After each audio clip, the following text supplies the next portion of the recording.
Favoriser l'intégration des diplômés monégasques dans le tissu économique de la principauté, c'est la mission de la commission d'insertion des diplômés.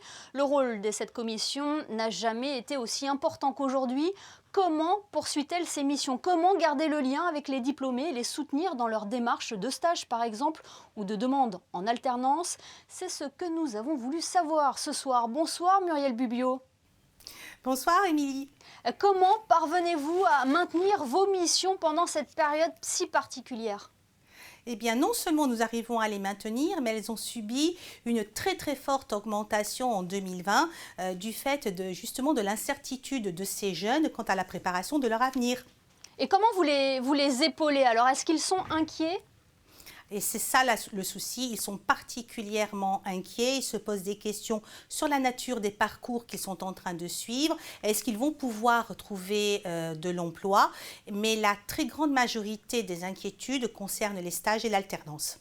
Vous avez également pour vocation d'orienter les futurs bacheliers dans leur choix. Comment envisagent-ils leur avenir de leur côté?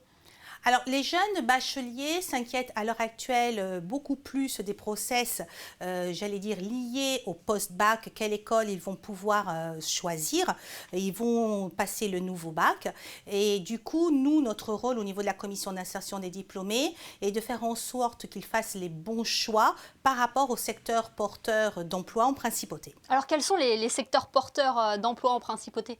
Alors traditionnellement, nous avons la finance, l'enseignement, la police également qui recrute beaucoup, l'administration qui est également un très gros employeur avec un panel de métiers extrêmement vaste, les secteurs médical, pharmacie, paramédical, les métiers du social. Le secteur du yachting aussi est très actif.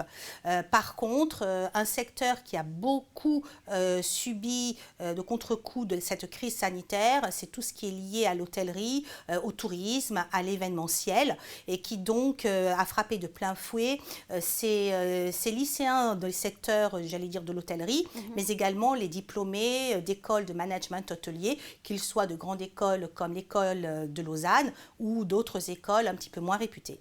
Et malgré le climat que vous venez de décrire, vous arrivez à rassurer ces étudiants diplômés de par votre expérience? Exactement, nous sommes vraiment dans le coaching bienveillant, nous faisons très attention, nous sommes très attentifs, nous prenons un temps extrêmement long pour faire en sorte d'être à leur écoute, parce que parfois nous sommes la seule ressource qui leur reste. Ils sont en distanciel pour la plupart pour leurs études, rencontrent peu d'adultes référents et nous sommes finalement là pour ça. Nous les guidons pas à la fois dans leur parcours d'études, mais également sur tout ce qu'ils veulent anticiper pour leur future insertion professionnelle. Alors comment ça marche, Muriel Bubio? Je suis une jeune diplômée, je viens vous voir et vous faites l'interface entre l'entreprise et moi?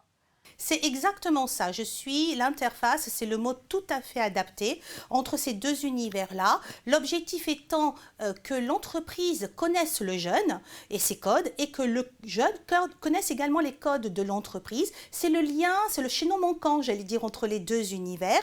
L'objectif finalement, c'est comme une espèce de VRP. Je propose des jeunes, des talents, parce que j'insiste là-dessus, nous avons de véritables talents en principauté et montrer aux entreprises qu'ils ont tout intérêt à les recruter. Alors maintenant, la commission d'insertion des diplômés a 11 ans, c'est ça? Elle a été créée en 2010. Combien d'étudiants ont été soutenus par la CID? Alors nous en sommes à 1508 étudiants soutenus par la CID activement, que ce soit dans le cadre de leur recherche de stage, de leur recherche d'alternance, de leur recherche d'un premier emploi. Nous aidons également les expatriés qui souhaitent revenir. Nous en avons à peu près une vingtaine par an qui se manifestent auprès de nous. Et également, nous sommes présents pour tous les renseignements pour ceux qui veulent anticiper justement cette insertion professionnelle. Et vous, quel regard portez-vous sur l'évolution de la commission depuis que vous y êtes?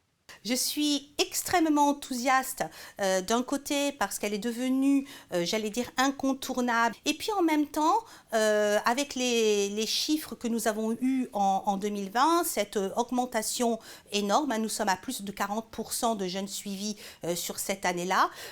J'avoue que je suis très triste aussi pour ces jeunes qui ont de plus en plus besoin d'avoir un soutien, un accompagnement bienveillant, alors que théoriquement, ils devraient vivre à cette période de leur vie quelque chose d'extrêmement enthousiasmant pour eux. Et où vous contactez Muriel Bubio alors? Mail, WhatsApp, les réseaux sociaux, LinkedIn, Instagram, Facebook, Twitter, la ligne téléphonique classique bien évidemment. Nous sommes très très facilement joignables et c'est vrai que le bouche à oreille fonctionne également beaucoup sur la principauté. Merci beaucoup d'avoir fait le point avec nous ce soir sur Monaco Info, Muriel Bubio. Merci Émilie.